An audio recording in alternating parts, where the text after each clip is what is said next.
Hello friends, good morning. स्वागत है आप सभी लोगों का आपके अपने इस YouTube channel A1 Sharma classes के अंदर।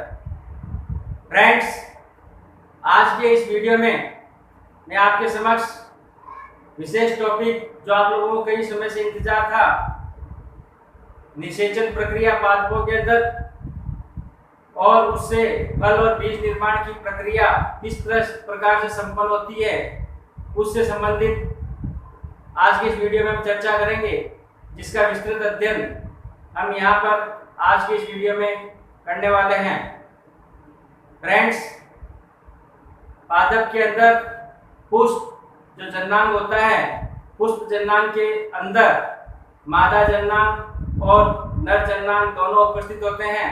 उन दोनों जननांगों की सहायता से निषेचन की क्रिया किस प्रकार संपन्न होती है, किस प्रकार परागकण किस माध्यम से वहां तक पहुंचते हैं और किस प्रकार अंकुरित होकर मादा जननांग अंडाशय तक पहुंचते हैं, ये सारी प्रक्रिया हम आज के इस वीडियो में देखेंगे।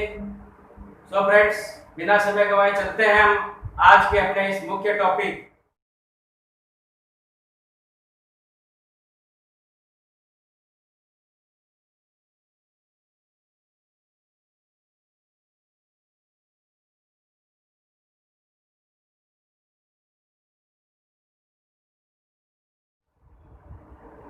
पादपों में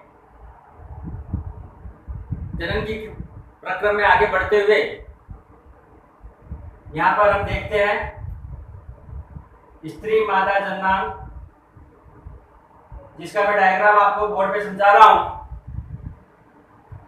इसके अंदर हम देखेंगे निषेचन की प्रक्रिया और निषेचन के पश्चात फल और बीज का निर्माण। यह आपके सामने मादा जननांग है। मादा जननांग के अंदर ये भाग वर्तिकाग्र कहलाता है।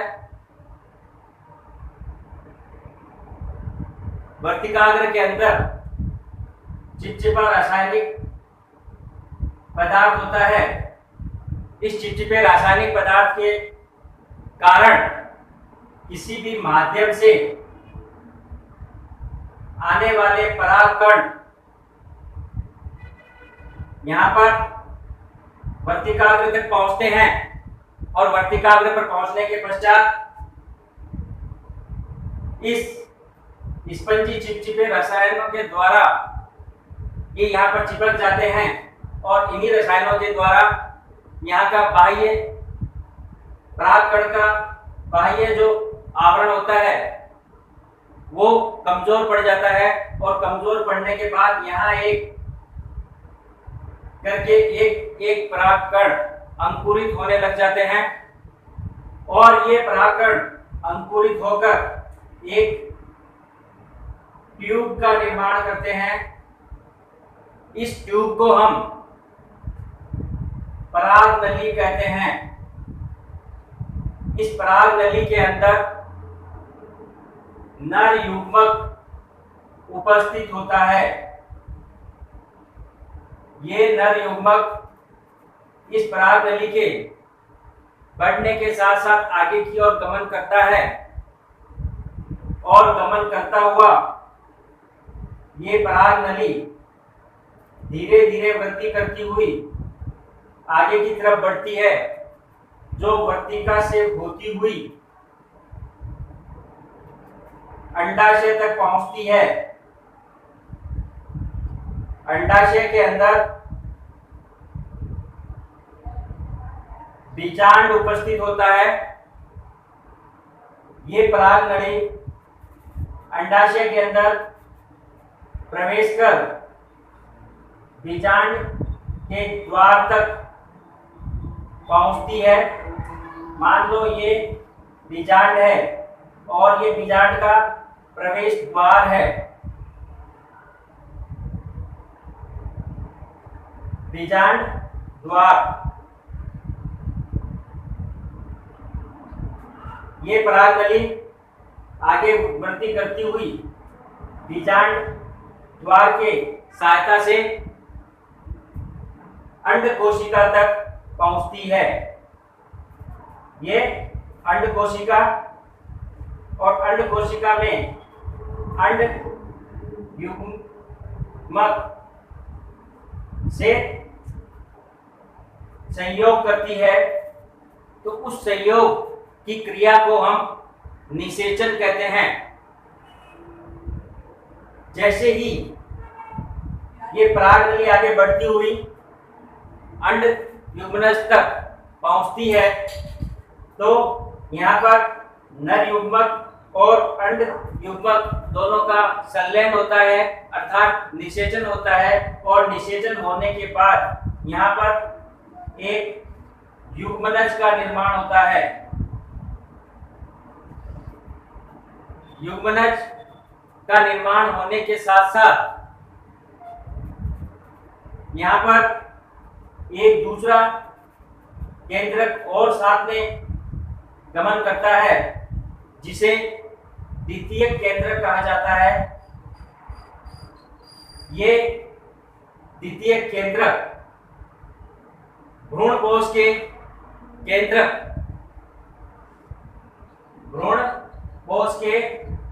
केंद्रक से संयोग करता है और संयोग करने के बाद ये भ्रूण कोश केंद्रक में बदल जाता है।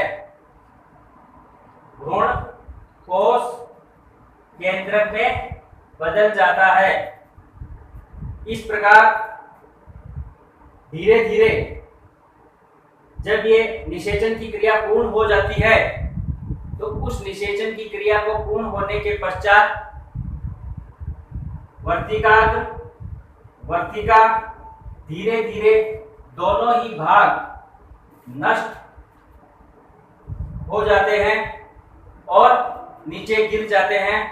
मात्र केवल एक भ्रूण कोश यहाँ पर युग्मनज के साथ उपस्थित होता है, जो नए युग्मनज को खाद्य पदार्थ या पोषक पदार्थों की आपूर्ति करता है। और धीरे धीरे ये प्रक्रिया खंडी भवन में आगे बढ़ती हुई एक फल और बीज का निर्माण करती है, क्योंकि अंडाशय तेजी से वृद्धि कर फल के अंदर बदल जाता है और बीजांड तेजी से वृद्धि कर बीज के अंदर रूपांतरित हो जाता है। बीज और फल दोनों का यहाँ पर निर्माण होता है और निर्माण होने कर धीरे धीरे ये पादप पर वृद्धि करते हैं और एक पूर्ण रूपेण स्वस्थ फल का और बीज का निर्माण करते हैं। बीज के अंदर एक नव युग्मित भ्रूण उपस्थित होता है, जो अंकुरित होकर नवोद्भिद पादप का निर्माण करता है। इस प्रकार एक फूल के अंदर निषेचन के बाद फल और बीज निर्माण की प्रक्रिया संपन्न होती है। इसके बाद बीज का अंकुरण होता है और उस अंकुरण के साथ एक नए नव निर्मित नवोद्भिद पादप का पुनर्जन्म होता है और फिर वही प्रोसेस वापस लगातार चलती रहती है। इस प्रकार एक फल से एक बीज और बीज से नवोद्भिद पादप का निर्माण और फिर एक वृक्ष का निर्माण पुनः होता है। फिर वापस एक प्रक्रम प्रगति के अंदर चलता रहता है, जो निरंतर एक क्रम है। इस निषेचन फल एवं बीज निर्माण की प्रक्रिया के कुछ स्टेप्स मैं आपको यहाँ पर बोर्ड में क्रमबद्ध रूप से लिखित में बता रहा हूं, जिसे आप ध्यान से समझते हुए नोट कर लीजिएगा। विभिन्न चरणों के अंदर जैसा कि मैंने पूर्व में बताया था, किसी भी माध्यम की सहायता से पराग कणों का पुष्प मादा जन्नांग वर्तिकाग्र पर पहुंचना। दूसरा चरण या स्टेप, वर्तिकाग्र पर उपस्थित चिपचिपा स्पंज रसायन जो उपस्थित होता है वर्तिकाग्र के ऊपर, उस पर पराग कणों को अपनी सतह पर चिपकाना। तीसरा स्टेप आता है पराग कणों का वर्तिकाग्र पर अंकुरण तथा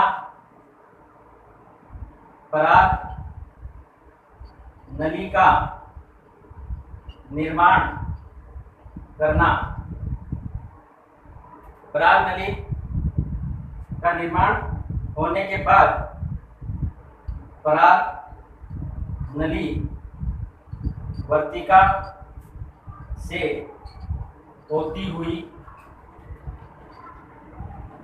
अंडाशय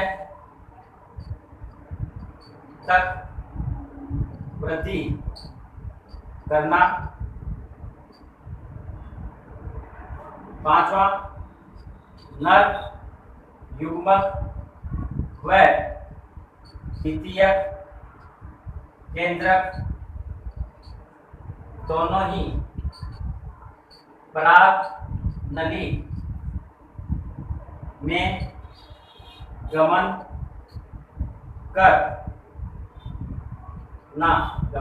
करना। पराग नली का गुरुत्वीय वृद्धि कर अनंत बीजांड द्वार तक पहुंचना। सातवां, अंडाशय के अंदर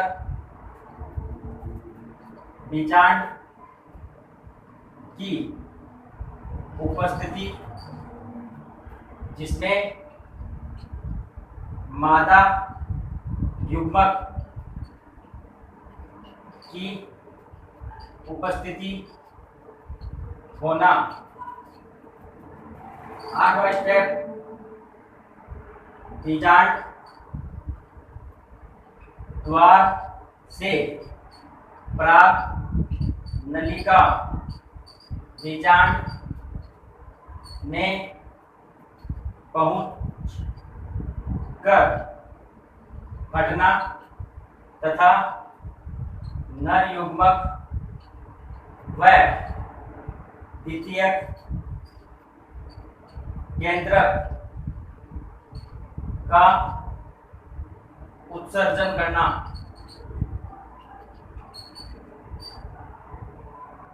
9 पॉइंट, एक नर युग्मक एक अंड केंद्र के साथ संलग्न होकर युग्मज का निर्माण करना। 10 पॉइंट,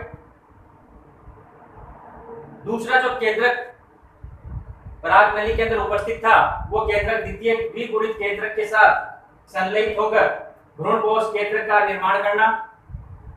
11 पॉइंट, निषेचन के पश्चात युग्मनज में निरंतर विभाजन होना और बीजांड में भ्रूण का विकास होना। नेक्स्ट, बीजांड से एक कठोर आवरण का विकास होकर बीज का निर्माण होना। नेक्स्ट, अंडाशय तीव्रता से वृद्धि कर फल में रूपांतरित या परिवर्तित होना। नेक्स्ट, बीज के भीतर भावी पीढ़ी के पादप के भ्रूण की उपस्थिति होना। नेक्स्ट, बीज अनुकूल परिस्थितियों में अंकुरित होकर एक नवोद्भिद पादप का विकास करना। तो ये एक पूरा निषेचन फल और बीज निर्माण प्रक्रिया का 15 स्टेप के अंदर मैंने आपको यहाँ पर